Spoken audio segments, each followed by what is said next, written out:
Hello friends, welcome to GK question short info. आज हम आपके लिए लाए स्टार्टिक जनरल नॉलेज जो कि सभी एग्जाम्स के लिए यूजफुल होगा।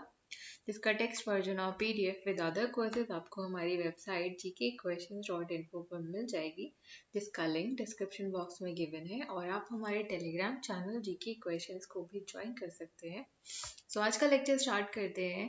कुछ महत्वपूर्ण प्रश्न आज हम डिस्कस करेंगे हिंदी के। आज हम डिस्कस करेंगे प्रैक्टिस सेट पार्ट 1 और हमारा पहला क्वेश्चन है, किस क्रमांक में मूल स्वर है। हमें बताना है कि दिए गए ऑप्शन में से किस में मूल स्वर है। हमारे ऑप्शन है उ, ई, ओ और ए। और हमारा सही उत्तर है उ, यानी कि इनमें से जो मूल स्वर है वो कौन सा है, वो उ है। अगर हम बात करें मूल स्वर की, तो मूल स्वर कौन कौन से होते हैं। हमारे मूल स्वर 4 होते हैं, जो हैं अ, ई, उ और री। इसके अलावा अगर हम बात करें संधि स्वर की, तो वो कितने होते हैं। संधि स्वर 4 होते हैं। दीर्घ स्वर कितने होते हैं, 3 होते हैं, आ, ई और उ। और संयुक्त स्वर कितने होते हैं, ये होते हैं 4, ए, ओ और ओ। हमारा अगला क्वेश्चन है, देश में आज भी जयचंदों की कमी नहीं है। रेखांकित शब्द में संज्ञा बतानी है। हमें बताना है कि जो ये वाक्य है, इसमें जो जयचंद है उसमें कौन सी संज्ञा का प्रयोग किया गया है। हमारे ऑप्शन है व्यक्तिवाचक संज्ञा, जातिवाचक संज्ञा, भाववाचक संज्ञा और उपरोक्त में से कोई भी नहीं।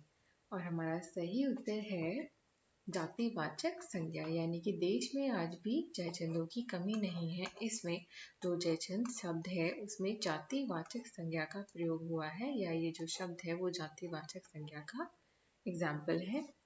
अगर हम बात करें जातिवाचक संज्ञा की, तो ये क्या होते हैं। जिस शब्द में किसी प्राणी या वस्तु की समस्त जाति का बोध होता है, उन शब्दों को जातिवाचक संज्ञा कहते हैं, जैसे मनुष्य, फूल एटसेट्रा, यानी कि इत्यादि। इस शब्द से हमें पता चल रहा है ये किसी जाति विशेष की बात हो रही है, इसलिए इसमें जातिवाचक संज्ञा का प्रयोग हुआ है। हमारा अगला प्रश्न है, निम्नलिखित वाक्य में से किस वाक्य में सर्वनाम का अशुद्ध प्रयोग हुआ है। हमें बताना है कि इन सभी वाक्यों में से सर्वनाम का अशुद्ध प्रयोग वाला सेंटेंस कौन सा है, वाक्य कौन सा है। और हमारा पहला ऑप्शन है, वह स्वयं यहाँ नहीं आना चाहती। आपके आग्रह पर मैं दिल्ली जा सकता हूँ। मैं तेरे को एक घड़ी दूंगा। मुझे इस बैठक की सूचना नहीं थी। और हमारा सही उत्तर है ऑप्शन सी, मैं तेरे को एक घड़ी दूंगा। ये जो सेंटेंस है, इसमें जो सर्वनाम है उसका अशुद्ध प्रयोग किया गया है। इसमें अशुद्धि कहाँ पर है, तेरे को जो वर्ड है, तेरे को जो शब्द है, ये एक अशुद्ध सर्वनाम है। अगर हम बात करें सर्वनाम की, सर्वनाम क्या होते हैं। सर्वनाम उन शब्दों को कहा जाता है जिन शब्दों का प्रयोग संज्ञा या किसी वस्तु, व्यक्ति, स्थान के नाम पर किया जाता है, उन शब्दों को सर्वनाम कहा जाता है। और इसमें तेरे को जो शब्द है वो गलत सर्वनाम है या अशुद्ध सर्वनाम है। हमारा अगला क्वेश्चन है, निम्न में से कौन सा एक गुणवाचक विशेषण का उदाहरण नहीं है। हमें बताना है कि इनमें से गुणवाचक विशेषण कौन सा शब्द नहीं है। हमारे ऑप्शन है गुलाबी, झूठा, वृत्ताकार और थोड़ा। और हमारा सही उत्तर है थोड़ा, यानी कि जो थोड़ा शब्द है वो गुणवाचक विशेषण का उदाहरण नहीं है। अगर हम बात करें गुणवाचक विशेषण की, तो ये क्या होते हैं, जो शब्द किसी व्यक्ति, वस्तु के गुण, रंग, आकार, स्थिति, स्वभाव, स्पर्श आदि का बोध कराता है, उन्हें गुणवाचक विशेषण कहते हैं। यानी कि जो थोड़ा शब्द है वो गुणवाचक विशेषण का उदाहरण नहीं है। हमारा अगला क्वेश्चन है, चिड़िया आकाश में उड़ रही है। इस वाक्य में उड़ रही जो है कौन सी क्रिया है। हमें बताना है कि इसमें कौन सी क्रिया के प्रकार का यूज हुआ है। हमारे ऑप्शन है सकर्मक, प्रेरणार्थक, अकर्मक और यौगिक। और हमारा सही उत्तर है अकर्मक, यानी कि जो चिड़िया आकाश में उड़ रही है, सेंटेंस में, वाक्य में जो उड़ रही है शब्द जो यूज हुए हैं, जो ये शब्द है वो कौन सी क्रिया है, वो अकर्मक क्रिया है। अगर हम बात करें कि अकर्मक क्रिया क्या होती है?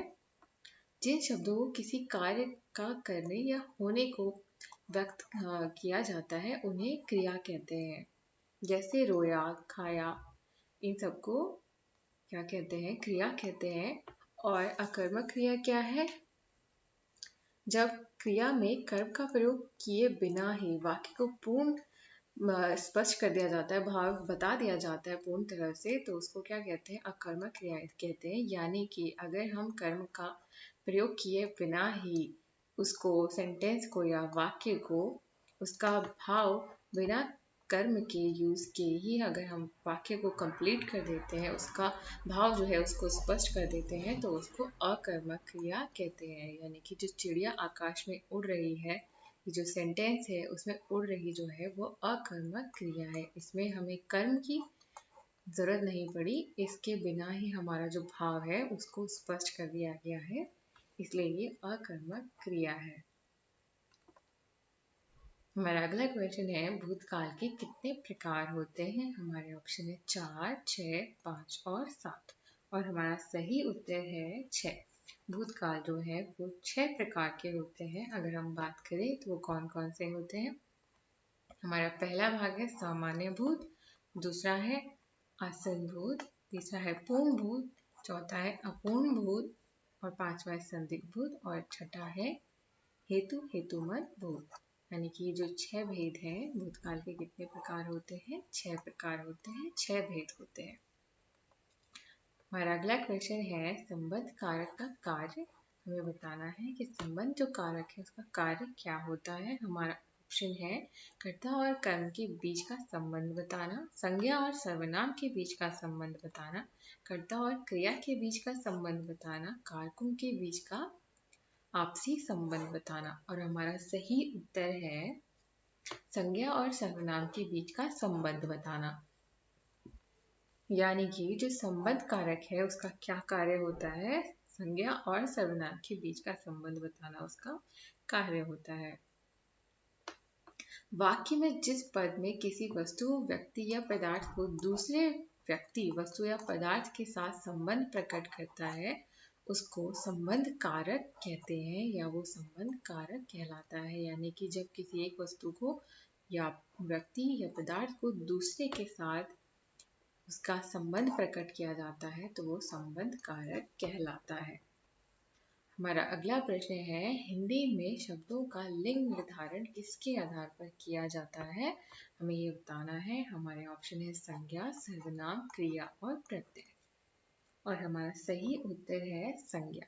यानी कि जो हिंदी भाषा में जो लिंग का निर्धारण किया जाता है वो संज्ञा के आधार पर किया जाता है। सजीव और निर्जीव दोनों ही वस्तुओं का लिंग का जो निर्धारण है वो संज्ञा के आधार पर किया जाता है। सजीव और निर्जीव यानी कि जो जीवित वस्तु है और जो निर्जीव वस्तु है, दोनों का ही जो लिंग का निर्धारण है वो संज्ञा द्वारा ही किया जाता है। निर्जीव वस्तुओं का जो लिंग निर्धारण है संज्ञा के आधार पर उन्हें पुल्लिंग कहा जाता है। हमारा अगला क्वेश्चन है, अत का विलोम क्या होगा? हमें बताना है। हमारे ऑप्शन है अंत, इति, अर्थ और अध। और हमारा सही उत्तर है इति। यानी कि जो अत का विलोम शब्द है वो कौन सा है? इति है। हमारा अगला क्वेश्चन है, सूर्य का पर्यायवाची शब्द इनमें से कौन सा नहीं है? हमें बताना है। हमारे ऑप्शन है रवि, हेम, दिनेश और प्रभाकर।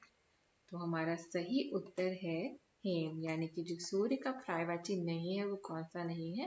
हेम नहीं है। इसके अलावा रवि भी सूर्य का पर्यायवाची है, दिनेश और प्रभाकर भी सूर्य के पर्यायवाची शब्द हैं।